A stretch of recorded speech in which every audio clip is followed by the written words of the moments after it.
सो परमेश्वर पिता का धन्यवाद देते हैं सारी बातों के लिए। और ज़रूर हम उन प्रियों के लिए जिन्होंने बड़े विश्वास के साथ में प्रार्थना के लिए जो विषय दिए हैं, मेरा विश्वास है कि हम सब उनके लिए प्रार्थना करते हैं। तो हमने उत्तर देखा है, हमारा परमेश्वर एक जीवित परमेश्वर है।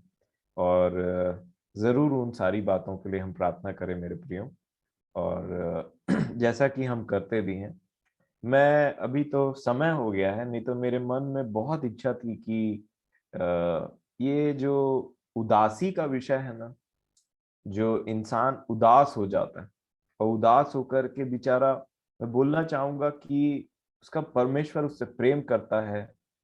और ये उदासी ऐसी होती ना कि मानो किसी ने हमको अंदर से हरा दिया हो। और जब हमको लगने लगता है ना कि हम प्रभु के कोई काम के नहीं, तो वो एक बहुत बड़ा डेंट रहता है हमारे विश्वासी जीवन में, बहुत बड़ा डेंट रहता है। और जैसे मैंने बताया कि विश्वास मेरे प्रियो इतना प्रीशियस चीज है, इतना अनमोल है कि परमेश्वर हमेशा चाहते हैं कि हम कभी भी विश्वास से अलग ना हो। और निराशा तो नहीं बोलूंगा मैं पहले हिंदी में निराशा बोल देता था। निराशा बोलना तो कभी भी उचित नहीं है, क्योंकि वो जो धन्य आशा है उससे अगर हट गए तो जीवन तो फिर कोई काम का नहीं रह जाता। परंतु ये चीज मैंने भी अपने जीवन में फेस किया है। ऐसा नहीं है कि हमें हर दिन, मेरे प्रियो मैं आपको बताना चाहता हूं, प्रभु ने मुझे सिखाया है कि कमजोर व्यक्ति के समान मत बनो जो लड़ाई करते हैं मांस और लहू से। उस सामर्थी व्यक्ति के साथ बनो जो मसीही कहलाता है और अंधकार की शक्तियों के साथ में लड़ाई करता है। और अंधकार की शक्तियां ऐसे नहीं होती कि आपको दिखाई देंगे कि इंसान के समान सामने से चल के आ रही है, पीछे से हॉर्न बजा करके आ रही है, या आपके घर में कॉल बेल बजा रहा है, या आपको फोन आ रहा है। वो एक अंदरूनी चीज है, मैं बोलना चाहूंगा, जिसको देखा नहीं जा सकता। और आप कोई भी काम करते रहेंगे वो अचानक से आपके अंदर में अटैक करते रहता है। इसीलिए अंधकार की जो शक्तियां हैं उनसे कंटिन्यूअसली लड़ना बहुत जरूरी है मेरे प्रिय।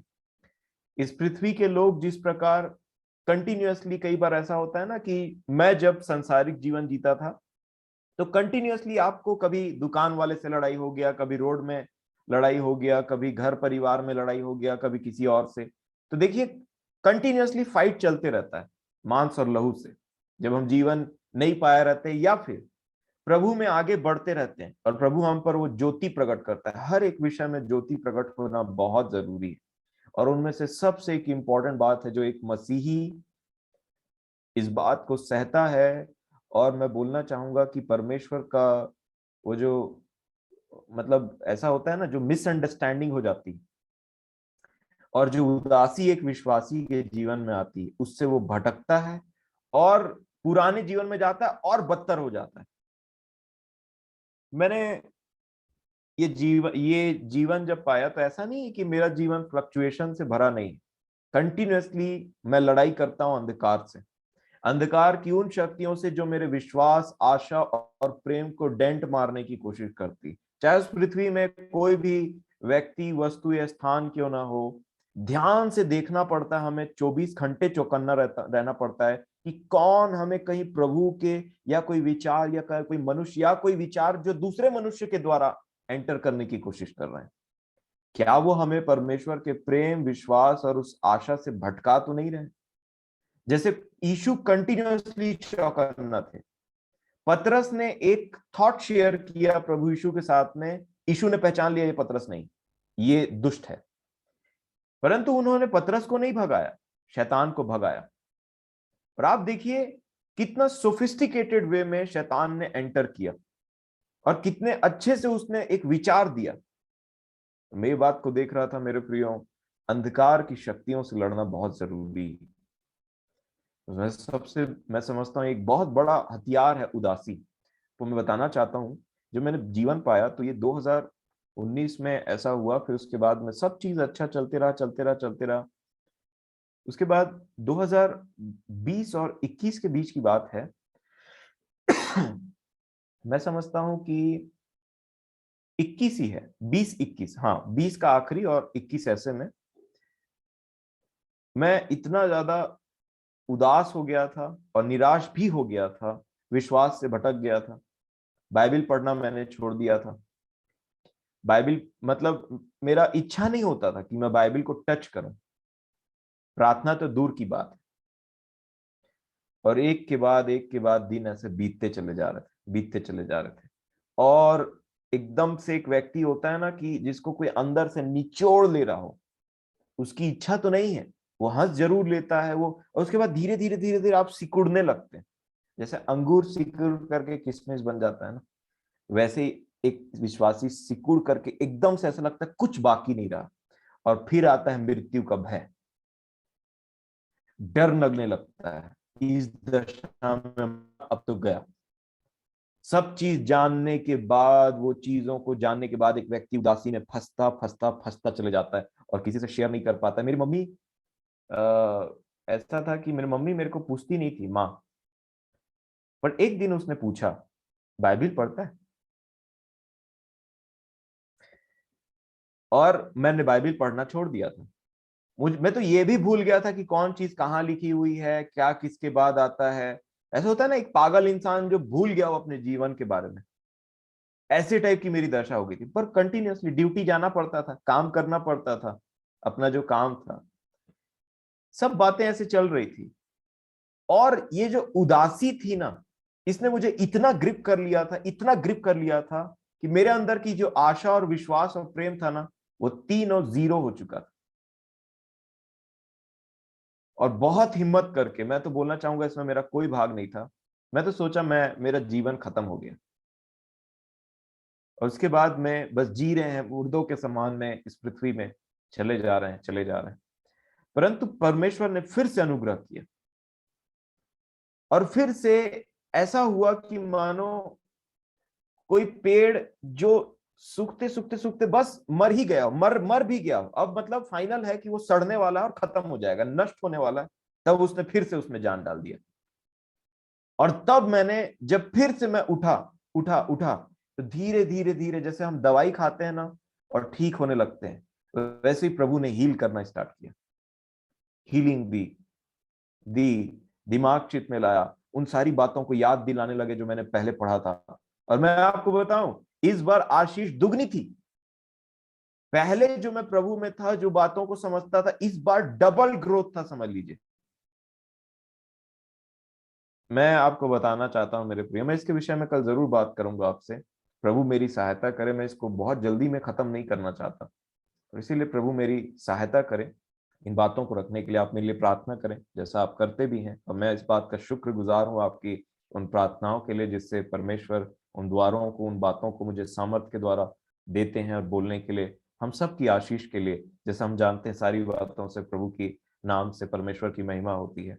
मैं कल जरूर इन बात को रखूंगा, क्योंकि मैं नहीं चाहता कि जिस फेस से मैं गुजरा, या जो बातें एक व्यक्ति फेस करता है, और पता ही है किन लोगों के साथ होता है, मैं ऐसा समझता हूँ जो सच्चे दिल से परमेश्वर को खोजते हैं, जो बिल्कुल बर्दाश्त नहीं कर पाते कि उनका कनेक्शन जो है वो परमेश्वर से कब अलग नहीं होना चाहिए। और फिर कहीं ना कहीं कुछ कुछ मिसअंडरस्टैंडिंग आ जाती है दो लोगों के बीच में। जैसे आप देखिए, कई बार क्या होता है, मतलब परमेश्वर का प्रेम हमको कंटिन्यूअसली उस विश्वास में बने रहना पड़ता है। और तब ये जो डिस्करेजमेंट वाली बात है ना, उदासी वाली बात है, ये शैतान का बहुत बड़ा हथियार, बहुत बड़ा हथियार। और इससे वो, मैं बोलता हूं इसीलिए तब मैं इन बातों को समझने लगा कि कैसे अंधकार की शक्तियों के बारे में लिखा है जो दिखाई नहीं देती, और जो दिखाई नहीं देती वो बहुत ज्यादा डेंजरस रहती है उन चीजों से जो दिखाई दे जाती है। जैसे कि ये वायरस जो आया है वो दिखाई दे नहीं रहा है, और इसने पूरे दुनिया को हिला करके उथल पुथल कर दी, क्योंकि दिखाई नहीं देता। ऐसा शत्रु है जो दिखाई नहीं देता। हाथ में, कोई बोल रहा है हाथ में भी हो सकता है, कोई बोल रहा है नाक में भी हो सकता है, कोई बोल रहा है मास्क में भी हो सकता है, कोई बोल रहा है हेड कैप में हो सकता है, कोई बोल रहा है जो आपसे मिला हो खांसा उसके मुंह से निकल सकता है। तो मैं जाऊं कहां? इस पृथ्वी को छोड़ करके चला जाएगा, जाए क्या? नहीं। ऐसे बीच में हमें समझना है कि हम उन पृथ्वी के जो बाकी लोग हैं ना, मैंने हमेशा बोला है मेरे प्रियो, हमने पिछले दिनों सीखा है सेपरेशन, अलगाव। ज्योति अलग है अंधकार से, इसीलिए ज्योति के विचार कभी अंधकार के विचार से मैच नहीं होना चाहिए। अगर ज्योति के विचार अंधकार के विचार से मैच हो रहे हैं, उतना टाइम प्रभु से ज्योति मांगिए और वापस से ज्योति में आ जाइए। अंधकार का ज्योति के साथ में क्या लेना देना, ऐसा लिखा हुआ। और इसीलिए मेरे प्रियो, हमारे जो सोच विचार है ना, वो टोटली अलग है। हम जो बातें करते हैं वो संसार नहीं समझ सकता, यीशु ने साफ बोला, और इसलिए वो ऐसा होता है। और हमेशा एक बात रखिए, याद रखिए, जब बाइबल में लिखा है कि प्रभु में सदा आनंदित रहो, इसका मतलब क्या है? सदा आनंदित रहो नहीं बोला, बोला प्रभु में सदा आनंदित रहो। ऐसा भी लिखा है, जिनके ऊपर दुख पहुंचता है उनके साथ रोया करो, ऐसा लिखा है, उनके साथ दुखी होया करो, ऐसा भी तो लिखा है। कैदियों के साथ कैदी होने का वो, और उसके बाद में जिनके जिनके पास दुख, जो रोते हैं ना, जिनको ऐसा तकलीफ होता है, उनके पास जा करके मैं थोड़ी बोलूंगा कि मैं आनंदित हूं, आज बहुत मजा आ रहा है आपको देख करके, आप बीमार हैं तो नहीं। प्रभु में आनंदित होने का मतलब ये होता है, पौलुस ने खुद कहा, कंटिन्यूअसली मुझे चिंता लगे रहती है कलीसियाओं की। अगर आप दूसरा कुरिन्थियों की पत्री को पढ़ेंगे ठीक से, अब देखिए यहाँ पे क्या लिखा है। दूसरा कुरिन्थियों 11 अध्याय और 29 वचन में आपके सामने पढ़ना चाहूंगा। दूसरा कुरिन्थियों 11 का 29, 28 भी पढ़ूंगा। देखिए क्या लिखा है, दूसरा कुरिन्थियों 11:28। और अन्य बातों को छोड़कर जिनका वर्णन मैं नहीं करता, सब कलीसियाओं की चिंता प्रतिदिन मुझे दबाती है। कलीसिया की चिंता। और फिर क्या कहा उन्होंने 29 वचन में, किसकी निर्बलता से मैं निर्बल नहीं होता, किसके ठोकर खाने से मेरा जी नहीं दुखता। उनको दुख होता था कुछ बातों के लिए। उन्होंने खुद कहा कि जब तक तुम में मसीह का सा रूप नहीं हो जाता, पैदा नहीं हो जाता, नहीं बन जाता, तब तक मैं जच्चा किसी पीड़ा सहता रहूंगा। आप देखिए उनके पास एक पीड़ा है। उन्होंने जब कहा कि प्रभु में सदा आनंदित रहो, तो इसको मैं ऐसा समझता हूं कि प्रभु में जो बातें हैं ना, आपके जीवन में जो कठिनाई आए, आप ये समझ लीजिए, आपको प्रभु के साथ जो आपका अनंत जीवन है, उससे आपको कोई अलग नहीं कर सकता। और इसीलिए उन्होंने कहा कि क्या भूखमरी, क्या नंगाई, क्या मृत्यु, क्या ये वो, स्वर्गदूत, ऊंचाई, गहराई, वर्तमान, भविष्य, क्या चीज मुझे मसीह के प्रेम से अलग नहीं कर सकती। दुख है, क्लेश है, हमारे घर में किसी को कुछ दुख तकलीफ होता है, उनके साथ मन दुखी रहता है, परंतु प्रभु में सदा आनंदित मतलब हमारे पास एक धन्य आशा है जिससे हमें कोई अलग नहीं कर सकता, और ये हमारा सदा काल का आनंद है।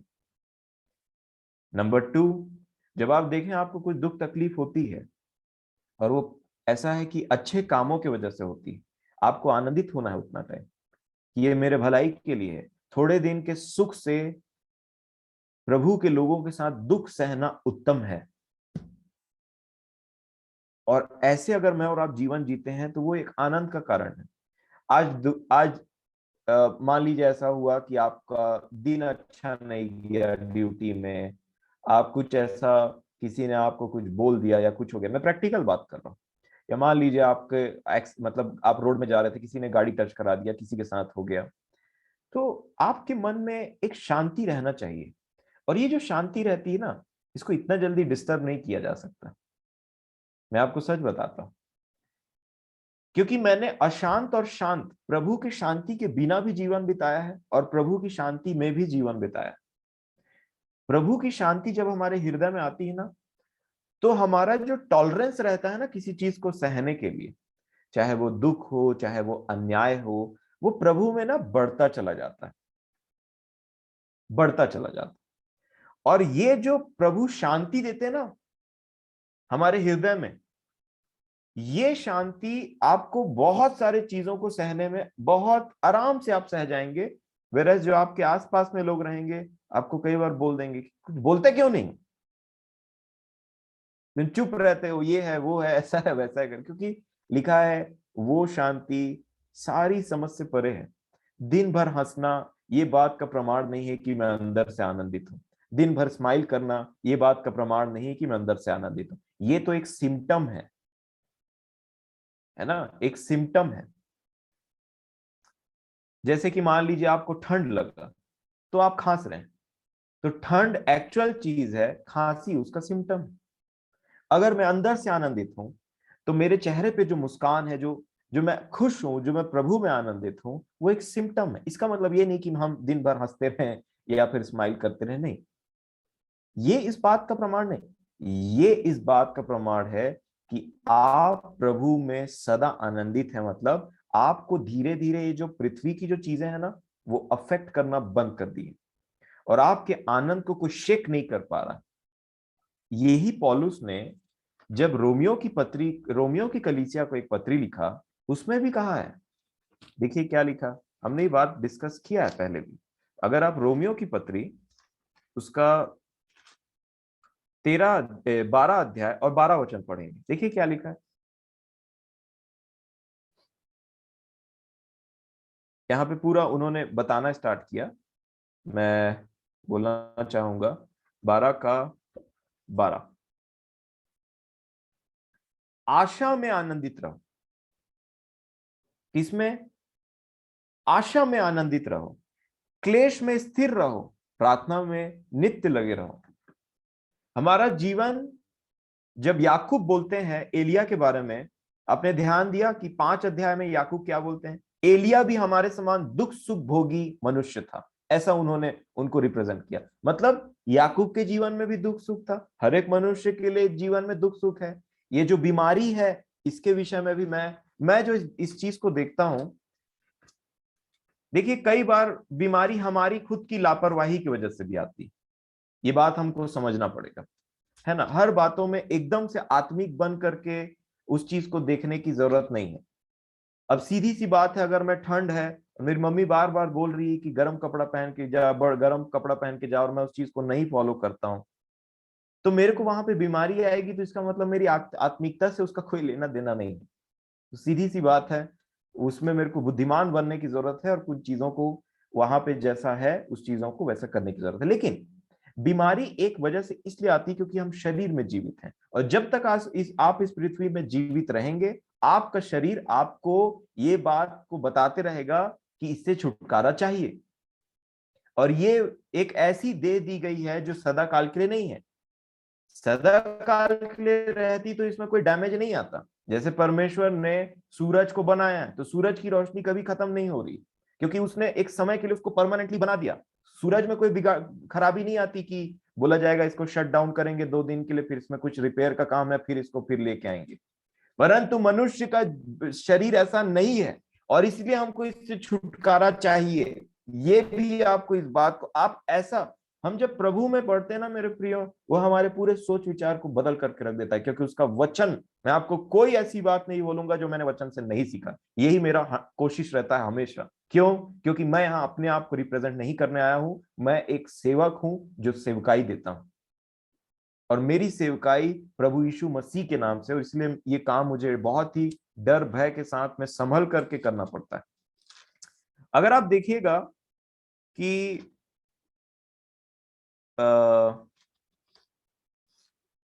मेरे ख्याल से फिलिपियों, जी, फिलिपियों की पत्री 3 अध्याय, और यहां पे क्या लिखा है देखिए, 20 और 21 वचन मैं आपके लिए पढ़ना चाहूंगा। फिलिपियों की पत्री 3 उसका 20 और 21 लिखा है। 20 में उन्होंने कहा, पर हमारा स्वदेश स्वर्ग पर है। हर चीज में आप कोशिश करें कि प्रभु आपको ज्योति प्रदान करे। मेरी प्रार्थना है प्रभु से कि जैसा उन्होंने मेरे जीवन में अनुग्रह किया, आप हर चीज को अनंत के दृष्टिकोण से देखना सीख जाएं, स्वर्गीय हो करके देखना सीख जाएं, जैसा कि प्रभु देखते थे। उन्होंने, देखिए वो है पृथ्वी पर, प्रभु यीशु मसीह की बात करूं, आपने दृष्टांत, आपको ये याद आएगा, वो है पृथ्वी पर, परंतु जब एक दृष्टांत देने की बात आई तो वो स्वर्ग में अभी तक चढ़े नहीं, और ना ही वो मृत्यु को प्राप्त किया, और ना ही राज्य लेकर के वापस लौटे। परंतु उससे पहले ही उनको इतना विश्वास था परमेश्वर पर, और उस जीवन के लिए, वो यीशु के लिए इतना रियलिस्टिक था, उन्होंने एक दृष्टांत बोल दिया, और कई ऐसे दृष्टांत बोले। एक व्यक्ति है जो दूर देश में गया, वो राजपद को पाने के लिए, और फिर कुछ लोग चाहते थे कि ये कभी राज्य ना करे हम हमारे ऊपर में, और किसी को 1 दिनार, किसी को 5, किसी को 10 दे दिया, ऐसे करके लिखा है।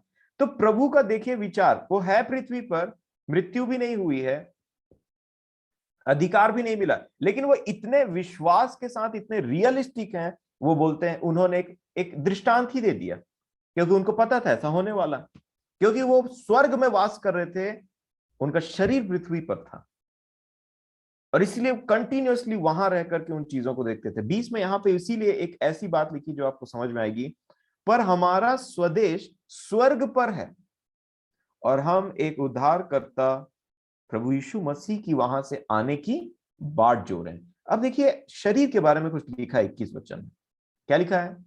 वह अपनी शक्ति के उस प्रभाव के अनुसार जिसके द्वारा वह सब वस्तुओं को अपने वश में कर सकता है ना, उस शक्ति से क्या करेगा वो?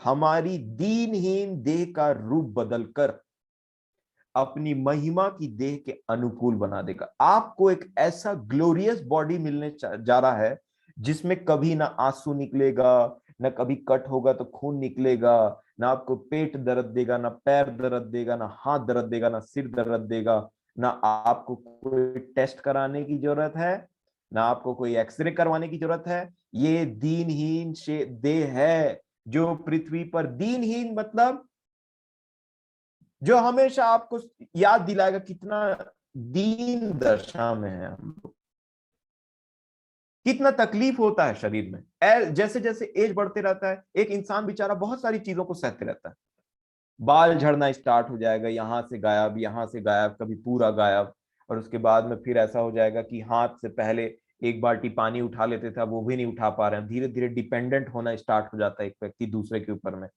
पहले जो काम अपने से कर लेता था वही काम करवाने के लिए एक आदमी को या एक औरत को रखना पड़ता है कि भाई कर दिया करो। कई लोग बेचारे बेड पेशेंट हो जाते तो उनको लगता है मैं पहले ये काम कर लेता था अब काम नहीं। ये दीनहीन दशा है, और हमेशा ये बात को हमको स्मरण रखना है कि ये हमेशा आपको याद दिलाते रहना चाहिए कि हम किस दीनहीन दशा में हैं, और इससे छुटकारा पाना है, जिंदगी भर थोड़ी इसी के अंदर में बिताना है। यीशु हमारी दीनहीन देह को एक ग्लोरियस बॉडी में कन्वर्ट करने जा रहा है। आप देखिए पौलुस को कितना तकलीफ था शरीर में, उनको आंख का तकलीफ था, उनको शरीर में पीछे ना ऐसे निशान बने रहते होंगे। सोचिए, आप इमेजिन करिए, एक व्यक्ति है और आपको अपना पीठ दिखा रहा है, उसमें ऐसे करके ना 39 5 बार जब वो व्यक्ति कोड़े खाया, तो आप बोलिए कैसे फफोले पड़े होंगे उसके पीठ में, और वो जब भी टिकते होंगे ऐसे दर्द देता होगा। अरे याद आता होगा दीनहीन दशा से छुटकारा पाना। और जब वो सूख भी जाते होंगे तो मान लीजिए जब छूते होंगे तो लगता होगा अरे ये निशान है। वो बोलते मैं मसीह के उस दुख के निशान को अपने देह में लेकर के फिरता हूं। ये दीनहीन दशा है मेरे प्रिय। और इसीलिए आप जो सच्चे धन और सच्चे राज्य के खोजी है ना, मैं आपको इस बात के लिए उत्साहित करना चाहता हूं, बस कुछ देर और सह लीजिए, कुछ समय और सह लीजिए, विश्वास और उस धरोहर की रखवाली करिए और लड़ाई करिए अपने फेथ के लिए। कोई भी शरीर की या कोई भी संसार की चिंता हमारे पर हावी ना होने पाए, और आपके उस आशा और उस आनंद को लेने ना पाए। अगर दांत दर्द हो रहा है, जैसा आज मेरा भी दांत दर्द दे रहा था, क्योंकि मैंने अपने दांत में वो फिलिंग करवाया ना, तो फिलिंग निकल गया है, और मैं बार बार कंटिन्यूअसली वो डॉक्टर को फोन कर रहा हूँ, तो फिर वो फोन नहीं उठा रही, फिर बोलती है कि कल कल कल ऐसे करके। तो आज मेरा सिर दर्द दे रहा था, ऐसे करके पूरा ये सिर ऐसे करके यहाँ पूरा दर्द दे रहा था, तो मेरा अच्छा नहीं लग रहा था मेरे को कॉलेज में भी। परंतु ये इसमें अच्छी बात नहीं कि मेरा दांत दर्द दे रहा है तो मैं इसमें खुश हूं, परंतु मैं खुश इसलिए हूं क्योंकि ये जो शरीर है, जिस दिन ये जाएगा, खत्म हो जाएगा इस पृथ्वी से, उस दिन प्रभु एक ऐसी बॉडी देगा। वो जो आशा है ना प्रभु में, उसमें ये दर्द और डेंट नहीं लगा सकता। तकलीफ जरूर होता है, और मैं जरूर चाहूंगा कि छुटकारा मिले। पौलुस को जब तकलीफ हो रही थी शरीर में, तो याद रखिए उन्होंने बोला मुझे छुटकारा दीजिए, और ये अच्छी बात है कि हम उससे छुटकारा पाए। आप उन दवाइयों को लीजिए, उन ट्रीटमेंट को लीजिए जिसका आपका छुटकारा जरूर और जल्दी लीजिए, है ना, उसको लीजिए। परंतु अगर प्रभु आपको कुछ टाइम के लिए उसमें से वो आजादी नहीं दे रहे हैं, तो अनुग्रह मांगिए। दो चीज के बिना प्रभु का पैर मत छोड़िएगा, या तो चंगाई ले लीजिए या तो अनुग्रह ले लीजिए। क्योंकि प्रभु जब पौलुस को चंगाई नहीं मिला तो अनुग्रह लेकर के वापस आया, और उसमें भी वो आनंदित थे मेरे प्रियो, उसमें भी आनंदित थे। क्यों आनंदित थे? देखिए, उनके माइंड को समझिए। दूसरा कुरिन्थियों 12 अध्याय का 10 में पढ़ना 9 में पढ़ना चाहूंगा, ध्यान से सुनिएगा। पर उसने मुझसे कहा, मेरा अनुग्रह तेरे लिए बहुत है, क्योंकि मेरी सामर्थ निर्बलता में सिद्ध होती है। तो किसमें निर्बल थे पौलुस? शरीर में निर्बल थे। अब जैसे ही प्रभु ने कहा तो इन्होंने कहा, इसलिए मैं बड़े आनंद से अपनी निर्बलताओं पर घमंड करूंगा। बड़े आनंद से मैं अपनी निर्बलताओं में घमंड करूंगा, उन्होंने बोला। ये मेरे लिए घमंड का विषय है कि मैं निर्बल हूं। और उसके बाद उन्होंने क्या कहा कि मसीह की सामर्थ मुझ पर छाया करती रहे। इस कारण मैं मसीह के लिए निर्बलताओं में और निंदाओं में और दरिद्रता में और उपद्रवों में और संकटों में प्रसन्न हूं, क्योंकि जब मैं निर्बल होता हूं तभी मैं बलवंत होता हूं। क्यों ये व्यक्ति ऐसा बात बोल रहा है? क्योंकि ये जानता है अगर प्रभु ने कुछ किया है, प्रभु ने कुछ अलाउ किया है, वो मेरी भलाई के लिए। Simple simple. कई बार बीमारी हमको क्वेश्चन करने के लिए लगता है, क्या हमने कुछ बहुत गलत कर दिया, कभी ऐसा कर दिया, कभी वैसा कर दिया। जरूर चेक करिए, बीमारी में जरूर एक व्यक्ति को अपने आप को चेक करना चाहिए, मैं समझता हूं। क्योंकि ऐसा नहीं है कि बीमारी पापों की वजह से नहीं आती, बीमारी पापों की वजह से आती, इसीलिए ये इंडिविजुअल है ना। इंडिविजुअल हमारा जीवन है प्रभु में, हम कैसे जीते हैं। याकूब ने बोला, अगर कोई, याकूब की पत्री में लिखा है, यदि कोई बीमार है तो प्राचीन उसके पास जाएं और तेल मले और उसके लिए प्रार्थना करें, तो वो चंगा भी हो जाएगा। और अगर उसने कुछ पाप किया है, तो किसका रिलेशन है पाप से? बीमारी का। अगर उसने कुछ पाप किया है तो वो भी क्षमा हो जाएंगे, ऐसा लिखा हुआ है। तो प्रभु में आप आनंदित रहें, इसका मतलब यह है कि हर एक सर्कमस्टेंसेस में हम प्रभु में आनंदित रहें, उस आशा में आनंदित रहें जो हमको दिया गया। दुख सुख से भरा ये जीवन है, और दुख सुख से जानबूझ करके प्रभु भी हमको नहीं छुड़ाते हैं। क्यों? क्योंकि ये उस नए नए यरूशलेम में लिखा हुआ है, वहां आंसू पोंछेंगे, वहां आंसू नहीं होगा, वहां दुख नहीं होगा, वहां चोट, वहां बीमारी, वहां कुछ नहीं होगी। लेकिन यहां तो होगा। क्यों? क्योंकि हम इस राज्य के नहीं। बस मैं आपको यही बोलना चाहूंगा। यीशु ने कहा कि मेरा राज्य यहां का नहीं है, नहीं तो मेरे सेवक लड़ाई करते, है ना। यीशु ने कहा मेरा राज्य यहां का नहीं है। इसीलिए हमेशा प्रभु में संतुष्ट रहें, प्रभु में आनंदित रहें, और प्रभु में हमेशा सर्वदा आप उस आनंद को पाएं, उस आशा को, जिससे आपको कोई अलग नहीं कर सकता। ना बीमारी, ना उपद्रव, ना कि किसी भी प्रकार की तकलीफ जो इस पृथ्वी पर आती है, वो सिर्फ आपको प्रभु के समान बनने में मदद करेगा और आपके विश्वास को और बढ़ाएगा। क्योंकि जब आप उससे निकल करके आएंगे तो आप एक और भी ज्यादा ताकतवर व्यक्ति बन करके निकलेंगे। तो प्रभु में आप सभी को मैं यही बात से बोल करके आपको एक एनकरेजमेंट देना चाहता हूं।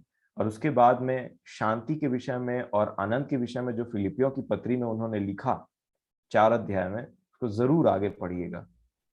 आनंद से रिलेटेड है शांति। शांति जो इस पृथ्वी में बहुत लोगों के पास नहीं है, और बहुत खोज रहे हैं और बहुत बोलते हैं कि हमारे पास में है, परंतु वो शांति उनके पास में नहीं है। क्योंकि सच्ची शांति परमेश्वर के पास में ही है, जो प्रभु यीशु मसीह के नाम से हम तक पहुंचती। और दूसरा सलाह आपको ये दूंगा जरूर कल के पहले, इमोशन पर डिपेंडेंट मत होइएगा कभी भी। कभी इमोशन पर डिपेंडेंट मत होइएगा कि मेरे को अंदर से फील नहीं हो रहा है, वो आनंद नहीं आ रहा है, वो नहीं हो रहा है, ये नहीं हो रहा है। इमोशनल आपको बेवकूफ बना सकता है। उसके ऊपर में विश्वास करके बोलिए, चाहे मैं अच्छा फील करूं चाहे बुरा, मैं जानता हूं प्रभु मेरे साथ है। अपने आप आनंद आपके पीछे आएगा। मैं आपको सच बताता हूं, और ये सब वचन संगत बात है जो मैंने प्रैक्टिकली अपने जीवन में देखा है, और इसको जरूर मैं कल आपसे शेयर करूंगा।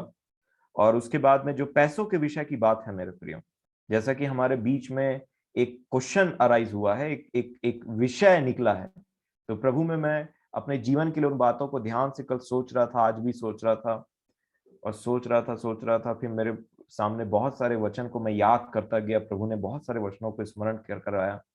तो आने वाले दिनों में हम इस विषय में जरूर देखेंगे कि मैं समझता हूँ कि जो पैसा है ना, और आप लोग को भी जो प्रभु ने सिखाया उन बातों को भी आप रखिए, बट जो ये पैसा का टॉपिक निकला है बहुत इंपॉर्टेंट है, जिसके वजह से जक्कई से कहा गया था आज इस घर में उद्धार आया। उद्धार का रिलेशन उन्होंने उस चीज से कंपेयर किया। तो जरूर हम इस विषय में देखें, और आने वाले दिनों में प्रभु हमारी सहायता करे। तो आप सभी को प्रभु में आनंद, शांति और उनका अनुग्रह हमेशा आपके साथ में बना रहे, और हर एक विपरीत परिस्थितियों में वो आपके साथ रहें, और हर एक प्रकार की शारीरिक दुर्बलताओं से वो आपको चंगा करें, अथवा वो आपके अपने अनुग्रह से आपको परिपूर्ण करें। तो धन्यवाद। आइए हम प्रार्थना कर करके प्रार्थना करने के बाद इस सभा को समाप्त करेंगे। प्रेमी परमेश्वर पिताजी,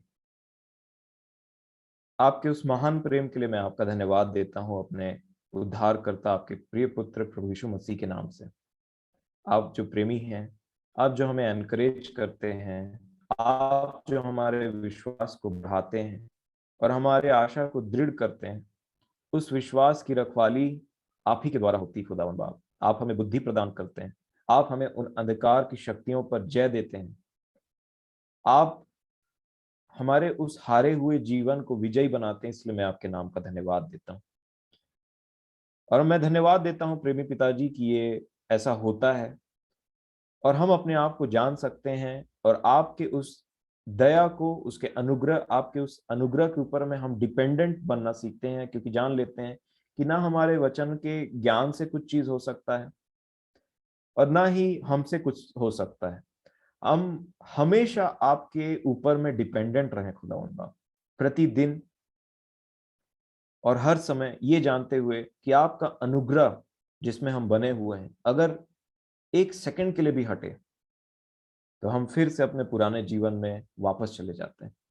प्रेमी परमेश्वर पिताजी, मैं धन्यवाद देता हूं कि हमारा जो घमंड है, हमारा जो कॉन्फिडेंस है, वो आप ही हैं, हम नहीं।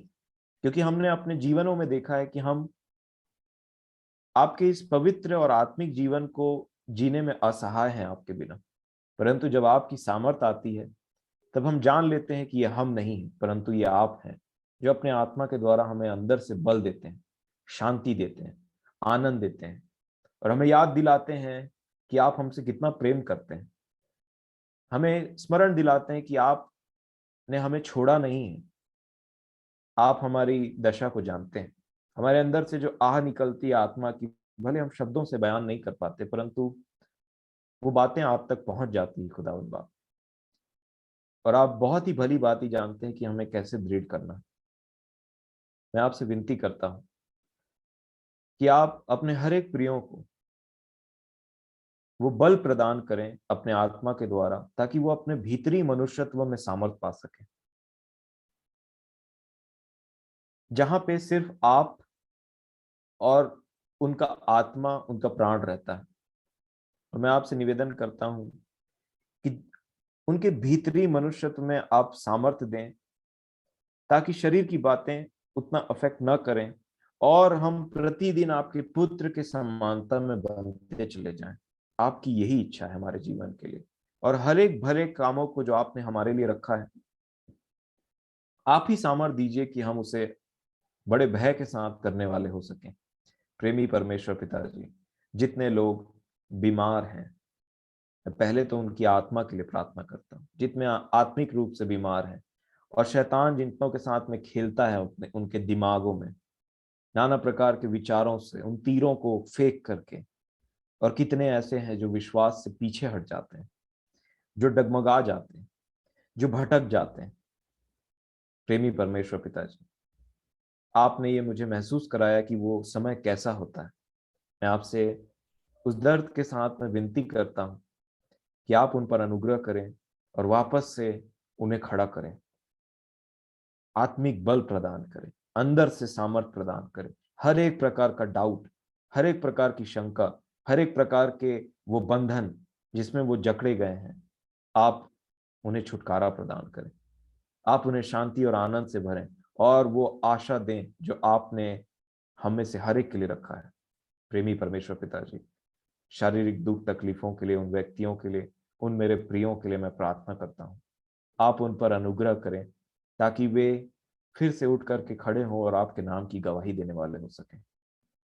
हमेशा आपकी समीपी में रहें और उनके मन से किसी भी प्रकार के मृत्यु का भय उनके मन में ना हो, और मृत्यु का भय हमें से हर एक के जीवन से दिन प्रतिदिन जाता चला जाए। हमें, ताकि हम, हमारे सामने अगर मृत्यु भी आकर के खड़ी हो तो हमें विश्वास हो कि आप हमें हाथों हाथ उठा लेंगे और अपने साथ में लेकर के चले जाएंगे। प्रेमी परमेश्वर पिताजी, मैं विनती करता हूँ जुगनू बुआ के लिए, उनके हर एक शरीर के उन अंगों के लिए आप उन पर अनुग्रह करें और उन्हें चंगाई प्रदान करें, ताकि वो उठ करके जैसा उन्होंने कहा है वो आपके नाम की गवाही दे सकें और उस प्रेम को जान सकें जो आपने उनके प्रति किया, और आप में वो जीवन पाते हुए आगे बढ़ते हुए उस जीवन को पालें और उस अनंत जीवन की अभिलाषी हो जाएं और उसके पीछे चलने वाली हो सके। मैं विनती करता हूँ दादू के लिए, एंजल के लिए, बड़ी माँ के लिए और उनकी बहन के लिए, रोजी आंटी के लिए मैं विनती करता हूँ। प्रेमी परमेश्वर पिताजी, जब बड़े विश्वास से हमारे प्रिय हमारे पास विनती निवेदन भेजते हैं, प्रार्थना का रिक्वेस्ट भेजते हैं, आप जानते हैं कि हमारी आवश्यकताएं क्या है। आप जानते हैं कि आपका कौन सा बेटा और बेटी कहाँ पे बीमार और तकलीफ में है। मैं आपसे विनती करता हूं कि आप जो जिस प्रकार का तकलीफ है, चाहे वो खांसी के प्रॉब्लम हो, चाहे वो किसी भी प्रकार की शारीरिक दुर्बलता हो, चाहे वो दांत का दर्द हो, चाहे वो किसी भी प्रकार की शारीरिक दुर्बलताएं हो जिसके वजह से वो वीक हैं और कराहते हैं, मैं आपसे विनती करता हूं आप उन्हें प्रभु यीशु मसीह के नाम से चंगाई प्रदान करें। आपने हमेशा हमारी प्रार्थनाओं को अपने मर्जी के अनुसार सुना है और उत्तर दिया है। वैसे ही मैं आपसे विनती करता हूं कि आप अपनी इच्छा के अनुसार अपने अनुग्रह से भरें जब तक उनको चंगाई नहीं मिल जाता, और प्रेमी पिताजी, आप जितनों को आप चाहते हैं उनको तुरंत चंगाई दे दीजिए। सारा आदर महिमा हम आपको देते हैं और अपने प्रियों के जीवन को मैं आपके चरणों में सौंपता हूँ। हमारी सहायता करिए, जैसा हमने निर्णय लिया है कि कल के दिन में हम उस हथियार को जो शैतान का है, जो उदासी, जो हमें आपके जो संदेह पैदा करता है, उसके बारे में जान सकें। आप दया करें हमारे जीवनों पर कि हमें से हर एक कल उपस्थित हों और इस बातों को सीखें, अपने जीवन के लिए बलवंत होते चले जाएं, उस हथियार को समझे जो दुष्ट का है, जो हमारे आत्मिक जीवन के अगेंस्ट में वो लाता है। सारा आदर, सारी महिमा मैं आपको देता हूँ। मैं धन्यवाद देता हूँ कि आपने प्रार्थना सुना है और प्रभु यीशु मसीह के नाम से मांगता हूं, आमीन। हे हमारे पिता, आप जो स्वर्ग में हैं, आपका नाम पवित्र माना जाए, आपका नाम पवित्र माना जाए, आपका आपका राज्य आए, राज्य आवे, आपकी आपकी इच्छा इच्छा जैसे जैसे स्वर्ग स्वर्ग में में पूरी पूरी होती होती है है, वैसे इस वैसे पृथ्वी पर पृथ्वी भी पर पूरी भी हो। पूरी। हमारी दिन रात की हमारी रोटी आप जिंदगी आज की में दें, जिंदगी तो जिस प्रकार हमने जैसे अपने मैंने अपराधियों पहले को भी क्षमा किया है, वैसे ही आप भी हमारे अपराधियों को क्षमा करिए। करी, परीक्षा में ना पड़ने दीजिए, न लाइए परंतु बुराई परंतु से बुराई बचाइए, से बचाइए, क्योंकि क्योंकि राज्य राज्य, और पराक्रम और पराक्रम, महिमा सदा महिमा आपकी है। सदा आपकी। आमीन। आमीन।